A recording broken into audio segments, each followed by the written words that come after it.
Youth കോൺഗ്രസിൻ്റെ സംസ്ഥാന അധ്യക്ഷനായിട്ട് ഇപ്പം 4 മാസം കഴിഞ്ഞു, 5 മാസം ആവാണ്. അപ്പം ചൈൽഡ്ഹുഡ് മുതൽ തൃശ്ശൂർ ഒരു സാധാരണ ഒരു ഗ്രാമത്തിൽ നിന്നും ഇപ്പം സംസ്ഥാന അധ്യക്ഷനായി വന്ന് നിൽക്കുമ്പം ഒരു ഈസി ആയിട്ടുള്ളൊരു വരവായിരുന്നു അത്? ഈസി അല്ല. അങ്ങനെയുള്ള യാത്ര എങ്ങനെയായിരുന്നു? രാഷ്ട്രീയ ഭാഗമായിട്ട് പിന്നെ പശ്ചാത്തലമില്ല എന്ന് പറയാൻ സാധിക്കില്ല. കുടുംബത്തിലെല്ലാവർക്കും രാഷ്ട്രീയം ഉണ്ടായിരുന്നു. കോൺഗ്രസിൻ്റെ അടിയുറച്ച ഒരു ഫാമിലി ബാക്ക്ഗ്രൗണ്ട് ഉണ്ട്. അച്ഛൻ സജീവ KSU യൂത്ത് കോൺഗ്രസ് പ്രവർത്തകനായിരുന്നു, കോൺഗ്രസ് പ്രവർത്തകനൊക്കെ ആയിരുന്ന ആളാണ്. മറ്റെല്ലാവരും അതിൻ്റെയൊക്കെ ഭാഗമായിരുന്നു. അപ്പോൾ അതുകൊണ്ട് രാഷ്ട്രീയ പശ്ചാത്തലമില്ല എന്ന് പറയാൻ പറ്റില്ല. പക്ഷേ രാഷ്ട്രീയ നേതൃത്വത്തിൽ ആരും ഉണ്ടായിരുന്നില്ല. ഒരു വാർഡ് കോൺഗ്രസ് കമ്മിറ്റിയുടെ പോലും നേതാവ് ഭാരവാഹി അങ്ങനെയല്ല. പക്ഷേ അടിയുറച്ച കോൺഗ്രസ്സാണ്. തെരഞ്ഞെടുപ്പ് സമയത്തിൽ ആവേശ കമ്മിറ്റിയുടെ ഭാഗമായി കൂടുന്ന പോലെ ഉണ്ടാകുന്ന ആളുകളൊക്കെ തന്നെയാണ്. പക്ഷെ അതത്ര ഇതാകുമെന്ന് പ്രതീക്ഷിച്ച് തുടങ്ങിയ യാത്രയല്ല.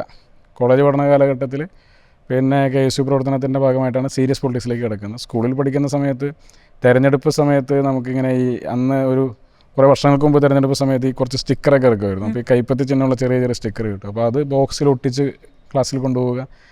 അപ്പോൾ നമ്മളൊക്കെ ഓരോ പാർട്ടിയായിട്ട് മാറും. ഞാൻ കോൺഗ്രസ് ആകും, സ്വാഭാവികമായിട്ട് തൊട്ടപ്പുറത്തിരിക്കുന്നവരൊക്കെ അവരുടെ കുടുംബത്തിൽപ്പെടുന്ന ആളുകളുള്ള പാർട്ടി അതാണ് അതിൻ്റെ ഭാഗമാകും.